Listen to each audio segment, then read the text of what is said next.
And good evening, everyone. ESS, Empire State Sports, proudly presents the Wise Guys Sports Talk Show. Your host tonight, Joey Riom, Dave Barlett, myself, Pete Goslaw, and our very special guest, a friend of the program, Ingrid Tischler. Ingrid, welcome to the program. Thank you so much. It's such a pleasure to be here with you guys. I know we've been trying to get you on here for a while, so now we're finally here. So, Yeah, we've all worked hard, right? With our crazy schedules. So, Well, Ingrid, we talked about this way back in November last year when the Bodacious Bears came out. Seems like our last 5 or 6 shows has been all about Potsdam State basketball. So let's continue it on. But you had a special story that I didn't realize until Dave and I were lucky enough to be there to watch the Bodacious Bears. Knew that you were a big fan of the program, but didn't realize that you were actually in the documentary itself to be able to tell the story that you're going to tell tonight. So, but before we get into that, let's give people a chance to realize that you are a former North Country living person. So, talk a little bit about anything that you want. You're growing up, your time up here in the North Country. I'm sure at some point we'll talk about Brother Gary. But we don't want to start off with him and make him sound too important. So let's save him for later. But yeah, and tell people where you are now, what you do, and everything going on in your life. I know that you just sent a daughter off to college, so go ahead, talk about whatever you want, and then we'll jump in from there. great. Yeah, thank you so much. So, yeah, born and raised in Potsdam, right? One of the members of the Tischler family. So, my parents lived in Potsdam for decades, right? Came over from Europe after World War II and lived there, I don't even know, 50, 60 years, I guess. So grew up with 6 older brothers, right? 3 of whom lots of folks up there know either through, I guess, leadership positions in the community, right? My oldest brother, Ron, the mayor for many years. My brother, Ed, was chief of police in Potsdam, a little bit like Mayberry, right? So Gary and I used to joke that we needed titles, right? More official titles up there. And then of course, Gary through the sports connection, right? As you had just mentioned. So really, really proud to be from upstate New York, right? And from Potsdam, lived there for many years. I lived there until I was probably in my late 20s, I guess, when I finally moved away. And my kids and I just absolutely love coming and visiting there. We get there probably once or twice a year. I was just up there this past summer, for about a week. My daughter came up for a weekend. So we just love it. We love the people up there. We enjoy the summer weather, right? Because we're in Florida now. So we're in the Orlando area in a little town called Celebration, right, which is right at Disney World. And so I left Potsdam in the mid 90s. 1996 is when I moved away. And I started working in corporate America. So I moved to Atlanta originally, and I spent a couple of years in Atlanta. And then I moved up to Connecticut and worked there for a couple of years, back to Atlanta. And then I actually moved back home for a while. And that was nice. It was at a time when I had gotten married and was raising, had kids and was raising kids. So having them really close to family was just great, right? My parents and my brothers were all still living up there.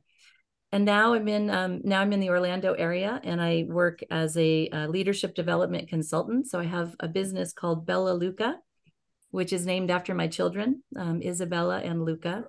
And I spend my time doing leadership development training. So designing and delivering training for lots of different organizations around the globe. So I tell people that I found by accident what I love to do. So I'm very lucky in that regard. And then, as you just mentioned, Joey, so I have 2 kids, and my oldest is Isabella, who literally just went off to college. So Friday, we spent, a 16-hour day moving her into the dorms at University of Central Florida. So she's settled, and, so far so good. And then I have a son who's a sophomore in high school. So that's, I guess, me in a nutshell.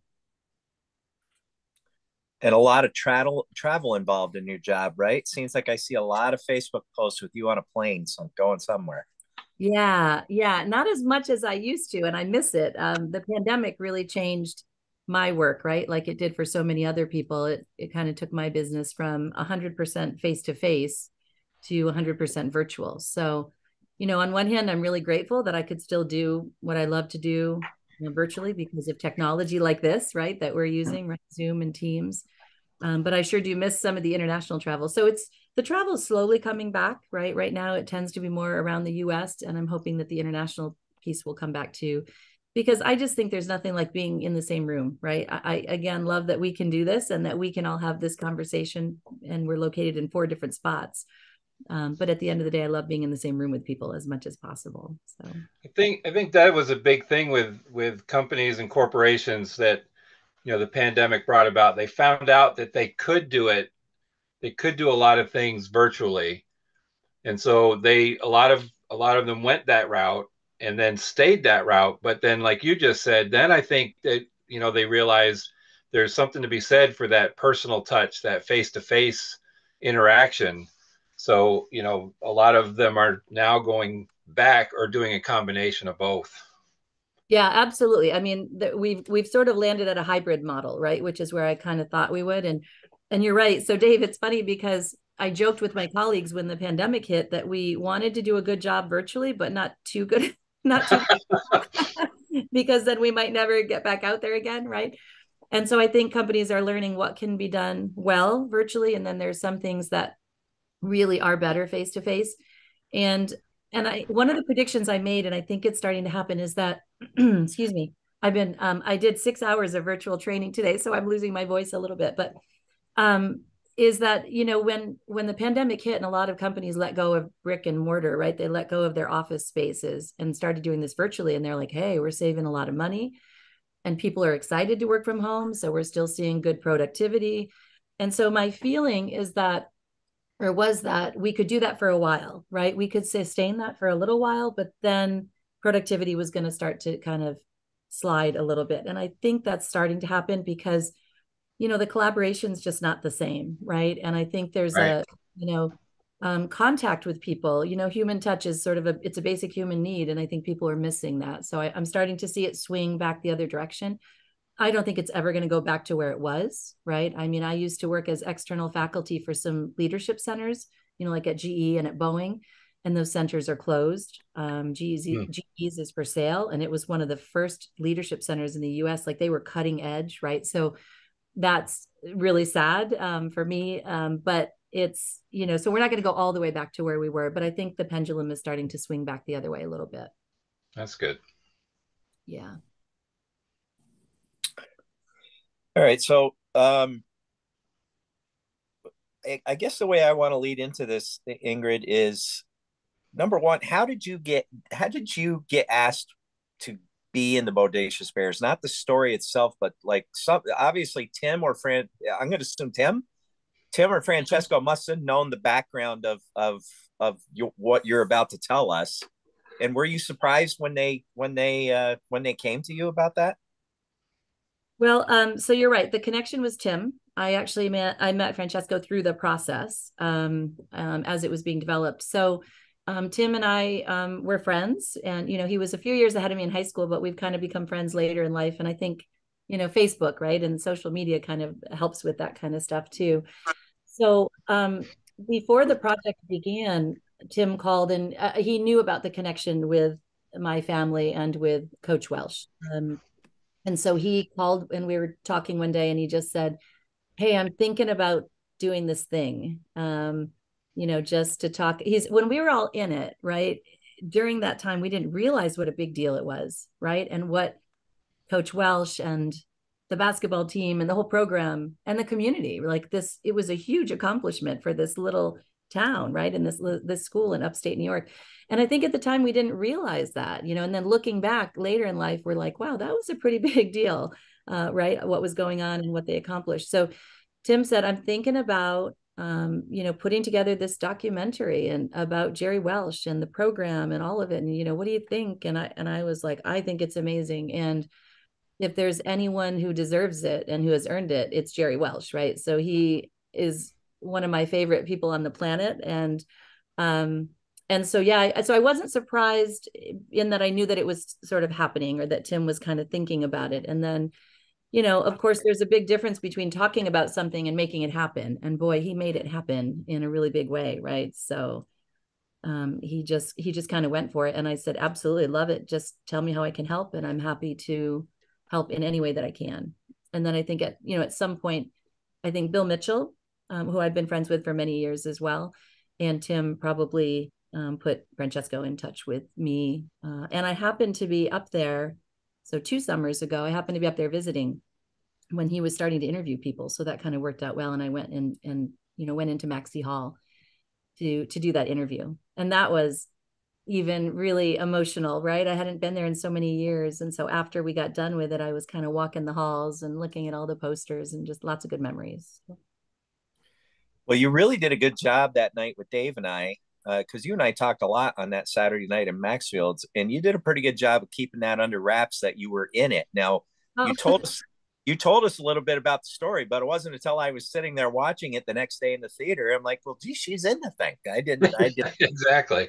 I had missed that whole part. So I mean, you do the interview, but then I don't know, like maybe I end up on the cutting room floor, right? I didn't really know for sure. Oh, that's true. I was in it.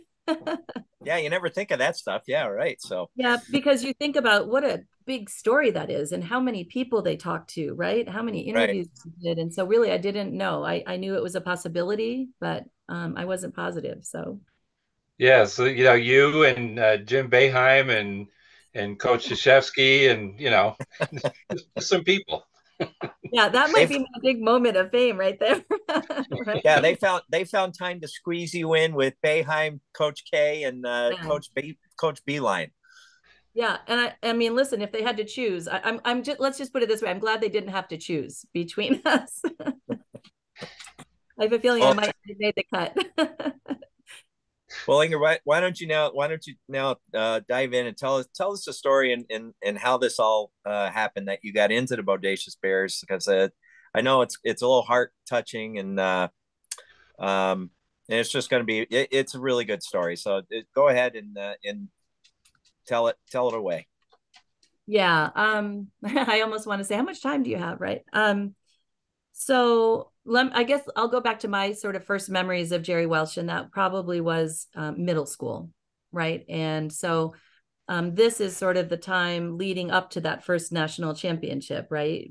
Leading up to 81. So all of a sudden I was aware of this athletic director at SUNY Potsdam who was giving so I guess just to back up a second, sorry. I mentioned earlier that I had 6 older brothers, right? And so I had 3 of my brothers had muscular dystrophy. So I grew up with 3 brothers in wheelchairs, my whole life until they all passed away when I was in high school.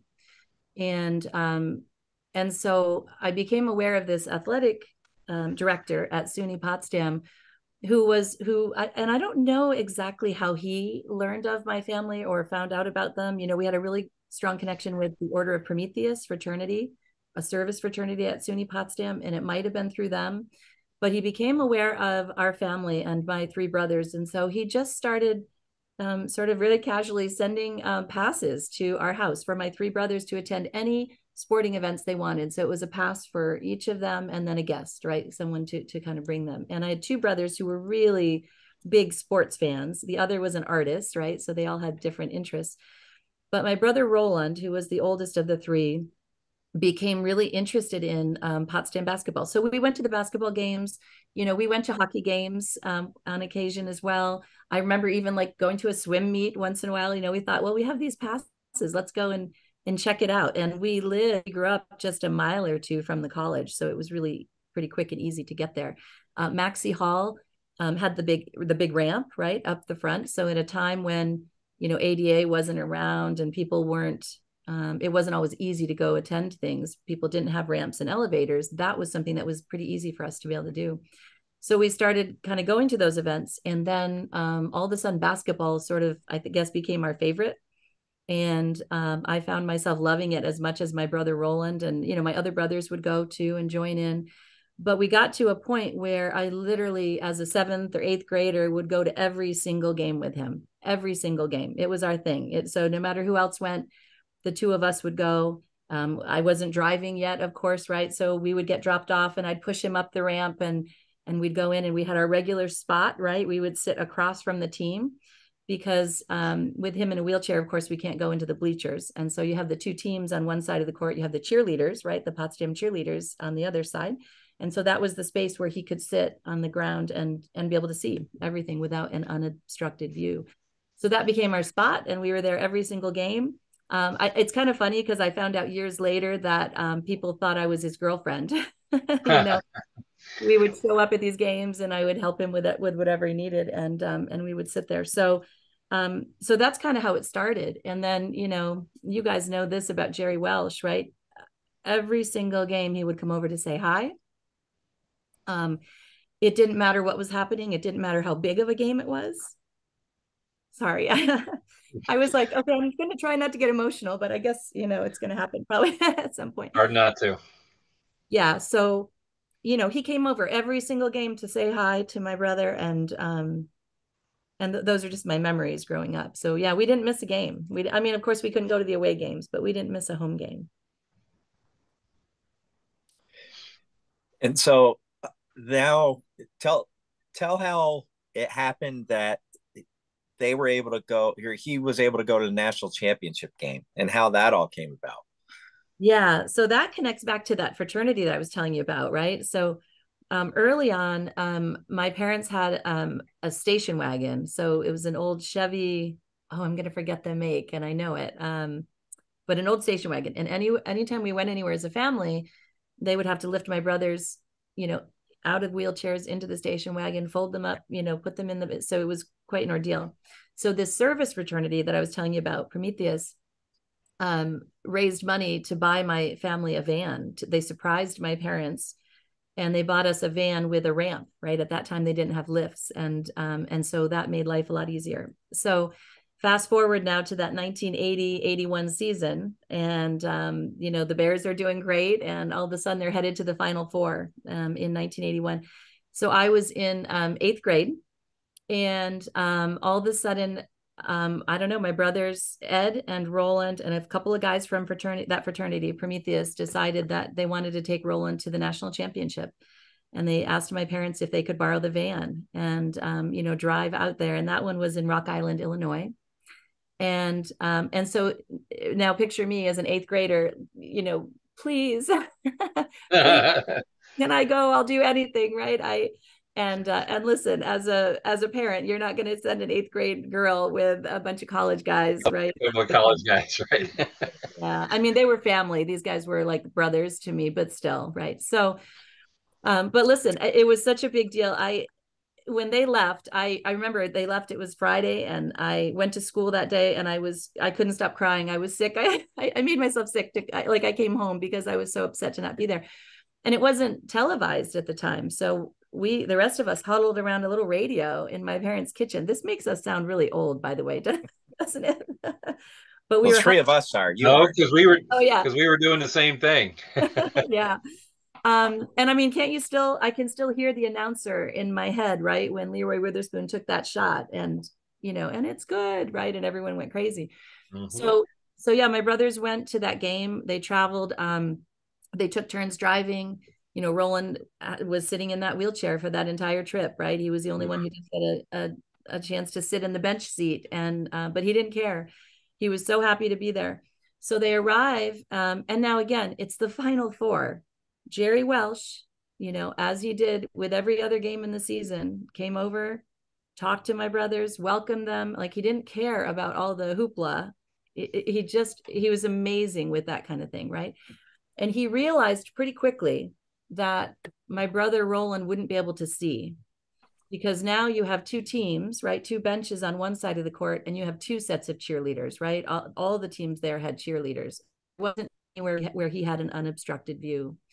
So he went and spoke to someone, and ended up getting seats at the scorer's table for Roland and my brother Ed to sit with him in case he needed anything. So wow. I know, amazing, right? Amazing. And then, before one of the games, he says to my brother Ed, I want you to turn Roland's wheelchair facing this door. And, all the guys in the team and the cheerleader, like, they all kind of ran through, and they kind of came up to him and, gave him a high five. And they ended up giving him a game ball that they all signed, which I still have. I still have it. I'm going to donate it to the college. meant to bring it with me last November, and I kind of lost track of it. But yeah, it was amazing. And then after, when they went to a restaurant to celebrate, you know, when my brother Roland was wheeled in, they all gave him a standing ovation, right? The whole team and all the fans. And so they just really acknowledged and appreciated, you know, what he had to go through to be there. That's amazing. Yeah. Amazing, but not surprising. Right. I mean, Pete, Dave, and I know, we've interviewed Jerry. We all know Jerry. Just probably the greatest human being you're ever gonna come across, and the impact that he's had on his players and the whole North Country, really, it's just amazing. He is an unbelievable human being, and for him to do that for Roland, and for all those games, that I'm not surprised, but it's just classic Jerry Welch. Yeah, it really is. And just such a role model, right? I mean, to this day, we're still very close. We stay in touch. I mean, and for my entire family, we all just adored him. He also used to bring the players to our house. So, imagine being a middle schooler and, having Derek Rowland sitting in your kitchen. That was a big deal. I mean, really, it couldn't have been a bigger deal for me if it was someone from the NBA. I mean, right. I remember, so Coach Welsh, Steve Kamak would come out, and we've known Steve Kamak for many years because Steve Kamak was our teacher at St. Mary's School. My brothers and I went to St. Mary's School, and he was a teacher, and always such an amazing supporter and advocate of my brothers and my family as well. And Derek Rowland came, and I remember them sitting at our kitchen table, and we had a table and we had a bench that was built in on one side because it allowed for more seating, right, than individual chairs would, because my three brothers would need the long side of the table and the end of the table, right, for the three wheelchairs. So the rest of us kind of squeezed in around the bench.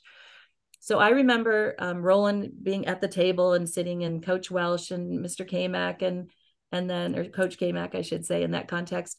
And then Derek Rowland was sitting across from me, and I was on the bench. And again, I'm like this little 7th or 8th grader, and I'm sitting and just kind of listening to everyone. And Derek Rowland was sitting back from the table a little bit, like he had kind of pushed back. And I guess I didn't realize why at first until I moved my foot. And then I was kicking or touching something and I moved the table, and it was his foot because his legs were so long. They stretched like more than halfway across our kitchen, right? So moments like that were a big deal that those guys made happen, right? And bringing a player to us, and Derek Rowland is just amazing. I mean, he continues to be one of my favorite people as well. Just always so kind and modest, and seeing him in November as well was just such a treat. And he hasn't changed, right? He's still that same guy as well. Ingrid, you said something a few minutes ago which really resonated with me, probably all of us actually. You said you were in awe of sitting across from those guys, thinking that you're sitting with an NBA player. Those guys were our stars when we were growing up. Those were the closest thing we had because we were all in awe. I still remember getting programs signed by those guys, and it was the biggest thing for me. In our family, all of us were basketball, and we're all jocks, and Dave and Joey and I mean, but I can resonate with that because those guys were our superheroes back then. Yeah. And the best thing was that it was happening right in our backyard. I mean, that was the best thing. So I thank you for sharing those memories with us. It's all fantastic. Yeah, thank you, Pete. I appreciate the opportunity to. It's such an important part of my life, and I think, I think when you have memories like that, and you see how people like Coach Welsh or Coach Kamak or Derek Rowland, like any of those guys, right, how they behave and how they treat people, in light of that, right, they were sort of these superstars, and they didn't ever let sort of ego get in the way. They just remained really kind and so appreciative of the community, right? Like they were so grateful for that fan support. And I just think they never lost that. And I think we all learned so much from that, right? I think about those messages. You know, Gary, like Joe, you brought up Gary earlier, right? Coached for many years at the high school level for basketball, athletic director. And he talks about how much he learned from Jerry Welsh. And he would go and try to talk to parents, grandparents, you know, in the stands before those games, because he remembered that coach did that all the time and he loved that. You know, so that behavior continues on, which I think is great. You know, yeah, you just said that, you know, the all those players, you know, had such an appreciation for Potsdam and the community. When Joey and I interviewed players at the Bodacious Bears event, we did the red carpet interviews. I think every single one of them said, you know, they love coming back to Potsdam. They love Potsdam. They love the area. Was it? I think it was Mo Woods. Was he goes? These are my people. Yeah. But And every Mo, single oh, sorry, I was going to say he still has that voice, right? And that laugh. yes, Yeah. yes. But every single one of them, they you know they mentioned how much they love being there. They love they love coming back there. You know, and you know they could have so easily gotten big swelled heads, national champions, but they no, they're very humble, and I would think that Jerry Wells probably had a lot to do with that, but I also think that a lot of them came to the program with that attitude, because I don't think Coach Welsh would have recruited them if they were the type to be selfish and big headed. Yeah, and I think if they had demonstrated that behavior when they were on the team, he would have probably taken care of it pretty quickly, right? Right. um, I totally agree. yeah, and I think, I mean, I think they all came to appreciate just how much the community rallied around them and supported them, because their success was amazing. But imagine doing all that in front of an empty Maxi Hall.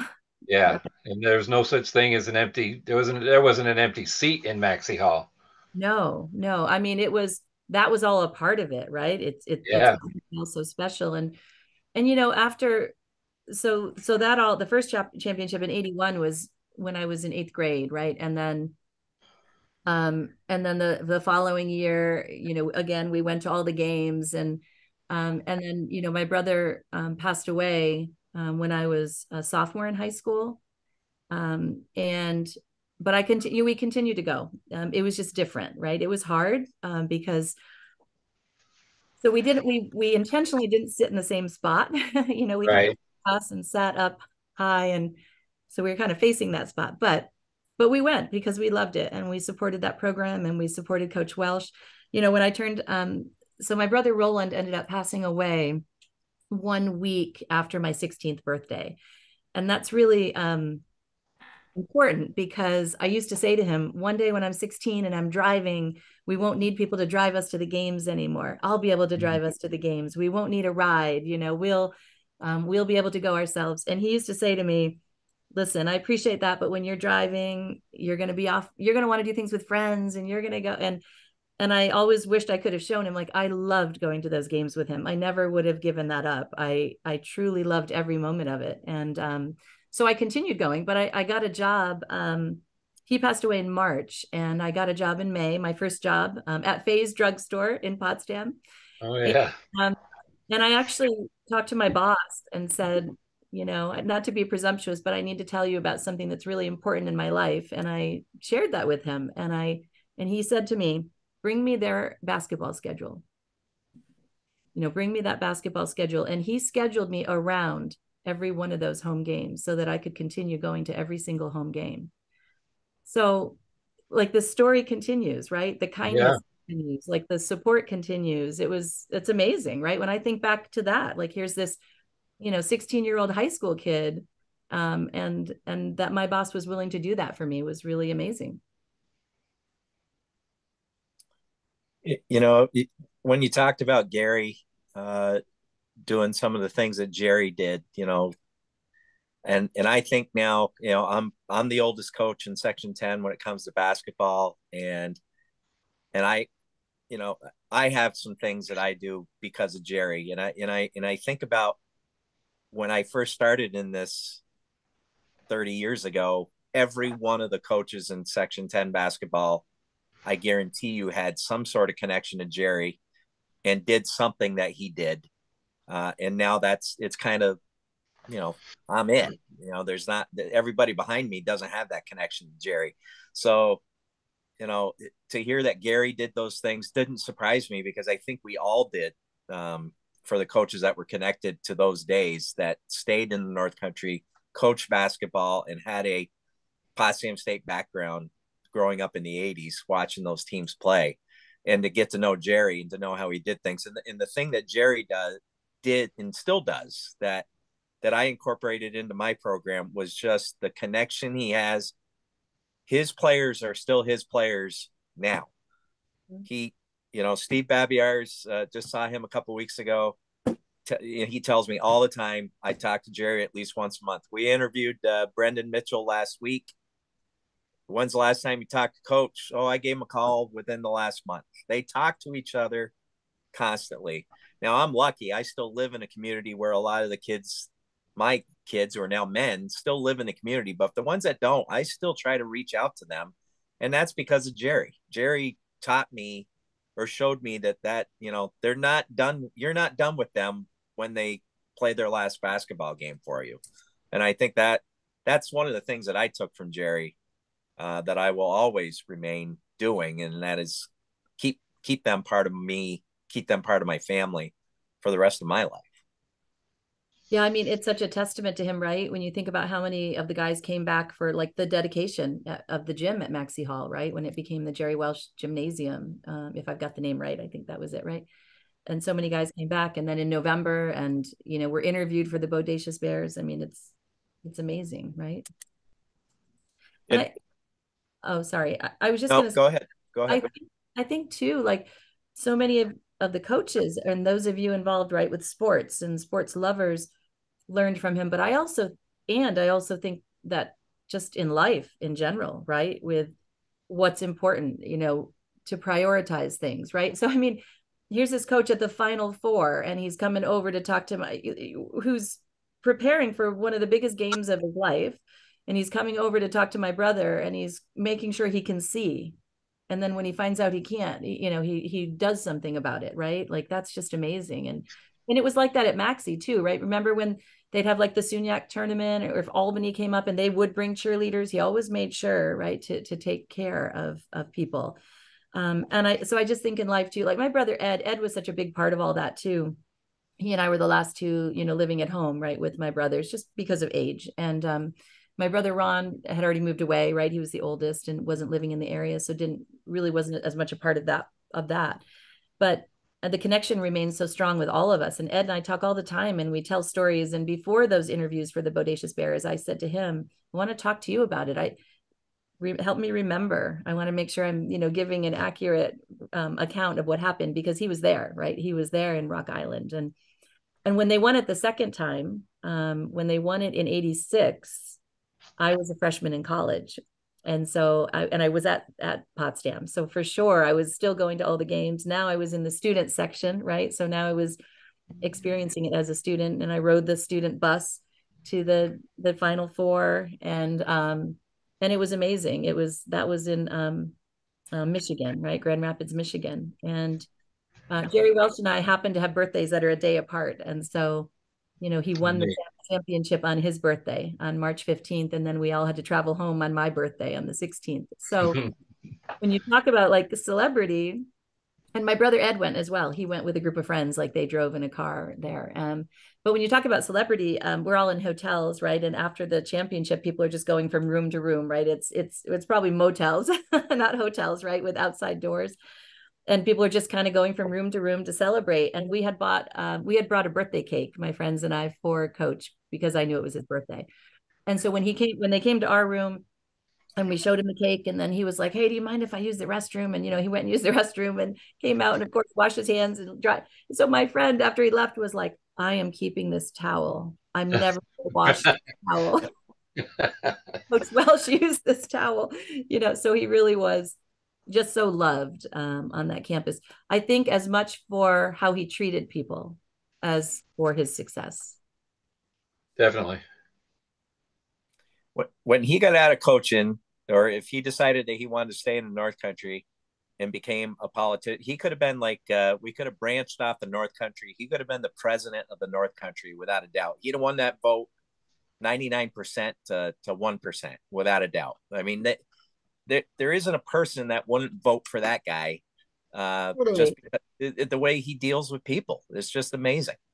Yeah, and it's so genuine, right? It's so genuine. Yeah. He does it when nobody's looking. You know, there's a bunch of stories like the ones I've shared with you of him coming to visit, and you know, and it wasn't just a one-time event, right? It was consistent, and those passes were consistent for my brothers every year, and no one knew about it, right? It wasn't like, oh, let me get a picture in the front of the paper of me handing this pass to this young man in a wheelchair, right? Like so many people love to have their picture in the paper when they do good things. He never did that. He never said a word to anyone about it. Right. And I don't think so. I think a lot of people didn't even know that was going on. He was just doing that behind the scenes. That's the very definition of integrity, right? Like when no one's looking and how you behave. And Yep. Well, Ingrid, that's such a great story, and I'm glad we were able to get a little bit more in depth on it than what you were able to even say in the Bodacious Bears. So describe then that Sunday when we're in the theater and you're watching it, and all of a sudden you pop up. Like now, obviously you're wondering, you knew you interviewed for it, but so how did you feel when you saw that it came on, and the amount of time that he gave you, or any thoughts that you had about it? Yeah, I mean, listen, when I heard that like Bayheim and all these guys, you were like, okay, that they were all in it, I said to my brother Ed, I have a feeling I'm on the cutting room floor. Like I have this feeling. And I don't particularly love being on camera or, you know, seeing myself or hearing myself. So I'm always going to be like, you know, but I was really happy, and not because it was me, like it has nothing to do with me. I was really happy because I was happy the story. And that's what I said to Francesco, if I'm being honest, right? The story between my brother, that relationship between my brother and Coach Welsh was so special that I hoped that in some way that could be represented, right? Whether it was through me or someone else or something else. I said, I just think that's such an important part of who Coach Welsh is, and a story that not everyone knows, right? The successes, what a great coach he was, right? That's all more public, I think. But I think the things that he did for people like my brother is just that part of the story is not what everyone knows. And I was happy to see that part of it represented, right? Like who he is personally as an individual, right? As a human being. So that made me happy, for sure. And I love that, like, it's sort of, you know, honored and the relationship, and that my brother Roland could be a part of it because he was a really big part of it. Well, and talk a little bit about your experience with Francesco. So Francesco's been on with us a couple of times. I guarantee you, when Pete posts this show on Friday night to YouTube, and we share it to our page on Facebook, Francesco is going to be the first ones to give it a thumbs up and share it, because he loves every one of these Potsdam State people that we've been having on. And I haven't talked to him in a week. He sent me, so Francesco and I have developed a relationship. He helped my son out with getting a job with Orta in the World University Games this last winter. So they've become kind of close, and we'll kind of group text. And he sends a photo the other day. Thought you'd like to see this, Coach Riom, of him and Rick Carlisle. He had just seen Rick just recently, and just sent me that photo out of the blue. And it's really cool. And he also told me that he was interviewing, and I don't know if he got the job or not. I got to talk to him, but he was interviewing with the Baseball Hall of Fame for the job. And if he did get it, I mean, obviously we have a new topic that we can have him on to talk about. But talk about your experience with him in your, you know, because Tim gave his thoughts, and I mean, everybody that we've talked to about this kid, he's, you know, he's pushing 30 years old now, but kid to us, but and just the job that guy did in last year during the night at Maxfield's. I mean, Dave and I talked to him for a long time, and I never say you could count his teeth. He was smiling the whole time. I mean, he he just seems like a kid that's going to go someplace and do some great things. But talk a little bit about your experience with him during the process. Yeah, I mean, it's funny that you just said that because that's exactly what I was going to say is he's going to do great things. Like you took the words out of my mouth, literally. He's great. And I just met him through that process, right? I was in town in Potsdam like a couple years ago. Like I said, I kind of knew what was happening because through Tim. And then all of a sudden I'm getting, voicemail from Bill Mitchell, like, hey, can you give me a call? And I didn't know why, right? And then so I'm getting these messages like, can you get in touch with Bill? Because they knew I was in town. Um, so that's when I met him, and he's great. Yeah, he's so great. And then as part of that whole process in November, when I went up for the screening of it, I got to talk with him more and to meet his parents, right, who are really lovely. And there's a connection there, right, because he went to Canton, and so and my cousin and her husband live in Canton, and so my cousin's husband knew him, and so small world, right, North Country, but. I was very impressed, and what a job he did. He should have been grinning ear to ear, right? He should be very proud of what he accomplished. It was amazing, and I think just touched so many people. And I was thinking to myself, imagine how much footage he had. I just can't even imagine how much footage he had and how to tackle that, right? It just had to be like a mountain of information and a mountain of people saying Coach Welsh is one of my favorite people on the planet. Like, Yeah.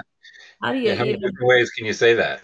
yeah, how do you even figure out what to use? And it must have been painful to cut anything out, right? It was probably so hard to cut anything out because it was probably just such great information. So he did an amazing job. And I definitely said to him, I don't want you to think that I'm like, oh, I really want to be in this, because I don't, like I said, I don't love seeing myself on camera or hearing myself talk.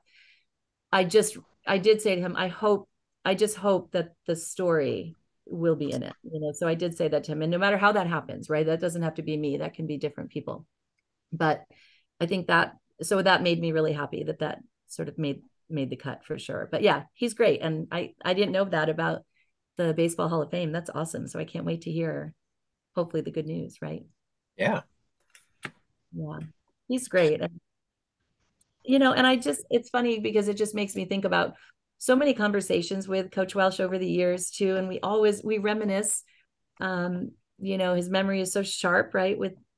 With that stuff and those memories. And we talk about my brother, and even for years after, when he still lived up there, and we both still were living up there. And, after my brother had passed, and it was long after that championship, and he and I'd get together for a beer at Maxfield's, or, we'd run into each other on the golf course, but we used to play this game. I can just right now picture us sitting at Maxfield's at the bar, having a beer, and he would go through and quiz me. Like, he would throw out player numbers, and I would tell, who's number 44? And of course, that's the easy one, right? But I would name the player, and I could tell you, I mean, back in the day, I guess we probably all could, right? Name, hometown, height, weight, their favorite food, whatever was in those programs, right? We knew it well. So it was amazing. And those conversations continued, right, long after my brothers had passed even. So I get invited every year to go play with whatever Potsdam Bears can make it up to for a little golf outing every year. Coach Myrna sets it up. And so for the first time, this guy finally played, and I've done this for 5 or 6 years now. And so I get introduced to anybody that I don't know. And so they introduced me to Joe Smith. And I so wanted to say, that's Joe Bob, damn it. Yeah. Isn't that what the crowd used to do? The announcer would say Joe Smith, and they would go, that's Joe Bob, damn it. And then you don't want to be creepy, but you're like, I know everything about you already. Like, I know right. where you were born and raised, and how much you weigh or used to, how tall you are. Yeah. So my little story that goes along with that. This summer I was at the golf course that I work at up here in Inlet, and I could see a big gathering of people on a tee box. Now there were only supposed to be 4.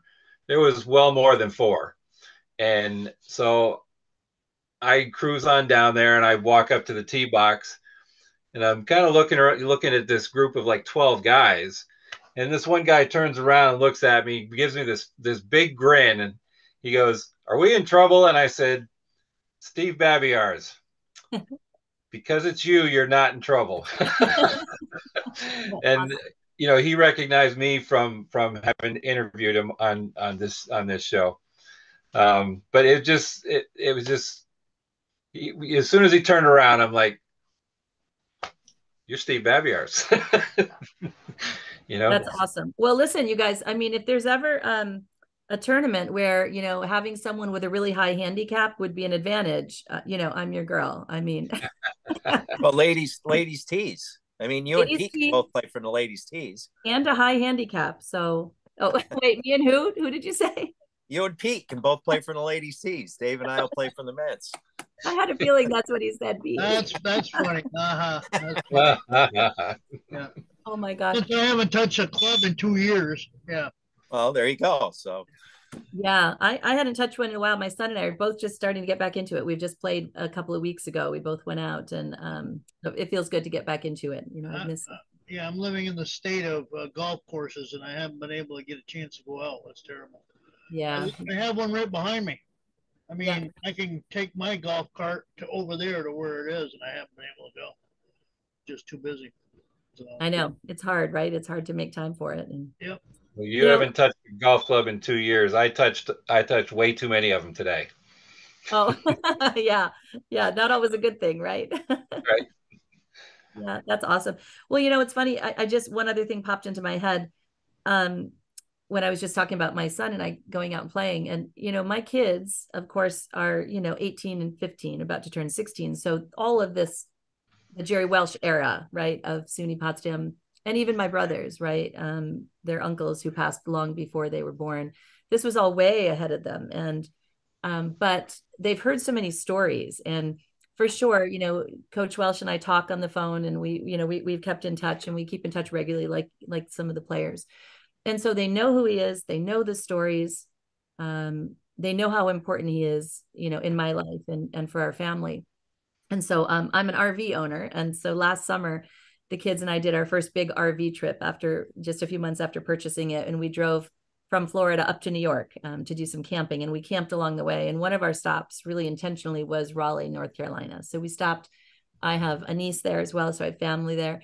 But I absolutely wanted to see Coach Welsh, and he really wanted to, show us around Duke. We were looking at colleges. We went to UNC, we went to Duke, but we stopped to spend what we thought would be maybe a few hours with Coach Welsh. And we ended up spending about 10 hours with he and his wife, Kathy, or 10 hours with him. And part of that time with Kathy. It was a whole day. So, excuse me. So we went to his house in North Carolina, and my kids, he came out to greet us when he saw us pull in. And my kids got out of the car, and without any prompting by me, my daughter went up and just said, "Oh, sorry, I'm a hugger." And she gave him a big hug. And my son went up to him. My son's a little more shy, but my son went up to him, and Coach, put his hand out to shake hands. And so after Isabella had already hugged him, Luca said, "If it's okay, I want to give you a hug. I've just heard so many stories."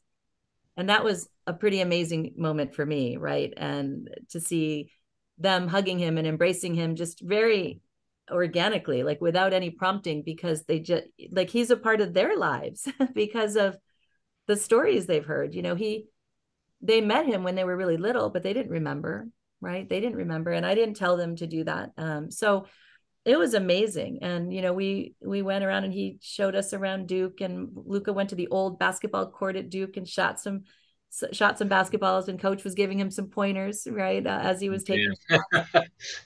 I mean, right, in light of everything I've just talked about, you can imagine how amazing that was for me. And then, we went back to their house, and I really had wanted to take them out to dinner and to treat them for dinner, and they said, "Let's just order in." And we all had pizza together, and we stayed well into the evening, and my kids loved every minute of it as much as I did. So that was amazing. The next generation, I guess, to get to know him a little bit. And I don't think they'll ever forget it. Well, that's the impact he's made. And that's great that you were able to get your kids to understand that and around him. So that's really cool. So, Pete and I were lucky. We talked about how Zoom and COVID changed your work world, and this whole show came about because of COVID. We had nothing to do. and Pete and I talked about bringing our little talk show back that we had done years ago, and Pete set it up on Zoom, and that's why this whole thing is here, is because of COVID. So for somebody that said you were nervous and you don't like being on camera and all that stuff, you certainly you held yourself well for this 45 minutes to an hour that we've been going, Ingrid. So I don't think you have any issues in front of a camera. Yeah, I mean, thank you. It's what I do, but talking about, work stuff and then sharing that story, I think that's the part that I was like, oh, how many times am I going to cry? But it's just a great memory, and I don't ever want to lose those memories, right? So I love talking about it, and I sure appreciate the opportunity to be on here and talk with you guys and tell that story, on behalf of my family and my brother Roland especially, I think. Well, we're glad that after 3-4 months of trying to get this done, we finally got it done, and it was exactly what I was hoping for. What we were hoping for was to hear the full story, and it was worth the time. So, Ingrid, we appreciate you coming on the show, and as we tell a ton of our guests, and we've yet to do it, so don't get freaked out, but we will come and visit in Celebration, Florida. That's got to be now one of our destinations. Pete's only 25 minutes away, so yeah, I mean, Pete, I feel like you and I need to go golfing. I'm ready. Right? I'm ready. Yeah. No, I would love it. Clubs. If you need an ego boost, Ingrid, I would go play against Pete. That's right. There you go. No, I think it'll be a good ego boost. As bad as they think they're saying I am, but no, I don't believe it, Pete. Don't worry. We would have fun. I don't care anyway, as long as we got some cold beverages and a golf course, I think we're okay. Yeah, and I think we can find both of those pretty easily. Oh yeah, we don't even have to go on the golf course to find those. Well, I'm going to be down there. I'm going to be down there in 2 weeks. So if you set something up, let me know. Okay, well let's do it then. I do. Let me know the dates. I do have one trip, I think, in mid-September, but let me know if it's over a weekend. I'm here. That would be a lot of fun. So Dave, it sounds like you need to fly down as well. Hey, a couple of years ago, I made 16 trips to Florida in a 2-year span. I can throw another one in. Wouldn't that be fun? Wouldn't it be fun as a follow-up, right? To get a little picture. I got a place for you to stay. Of course, you're going to stay at Joey's dad's too. So, yeah. Whatever. Well, I still got more family down there too. Oh yeah. Yeah, and I don't know if you guys have played Celebration, but it is a beautiful course. Have any of you played it? Nope. No, I mean, I know there's a ton of courses around, Florida or Central Florida, but we have a really nice one. So would love to host you guys anytime. All right. Put it on our list. Put it on our list. We have another destination. We have got a massive road trip coming up sometime. Well, but you know what? I want to be the first one. I love that you haven't done it yet. So I think this is doable, right? It's just. Well, I'm going to be there in 2 weeks. I'll be there on Labor Day. You're not going to work on Labor Day Monday, are you? No, but I'm not in town Labor Day weekend. Oh, bummer. All right. And that's the weekend you're here? Yeah, it's a quick trip for me, but we'll figure it out. Well, okay. I'm down there 2-3 times a year. We'll figure it out. Yeah, let's do that. I would love it. And I'm pretty busy till Columbus Day. When you only got 3 guys taking care of a golf course, it's hard for one of them to take any time off. Yeah, I bet. So maybe that's the plan, right? Based on your schedule. So, I mean, Pete, you and I are down here, right? So I think Joey and Dave, right? You guys coordinate a date and we'll try to figure it out. Yeah, I mean, we can play golf down there in the wintertime. So yeah, it'd be cooler. It'd be a lot cooler too. Trust me. Yeah, and it's a nice time for you guys to get away from up there, right? Maybe January or February after the holidays. Absolutely. That sounds great. Well, thank you guys so much. This was really, really fun, and thanks for letting me reminisce and do some sharing. Thank you. Ingrid, thank you very much for coming on our show. We really appreciate it. I know we've had some ups and downs trying to get you on here. This has been, I always tell people, the time flies by, but I didn't know it was 8 o'clock. It's amazing. This flew right by. And when you love talking about things that, are from your childhood and that you have a lot of memory, time flies. It really does. And I really appreciate you coming on and telling us your story. Well, thank you so much for having me. I love that you guys are doing this. So it's really great. We'll be in touch. Okay. I would love that. Thank you again. That's going to be it here tonight on ESS, Empire State Sports, and the Wise Guy Sports Talk Show. For Joey David, myself, Pete Gossaw, and our very special guest, Ingrid Tischler. Good night, everybody, and stay safe.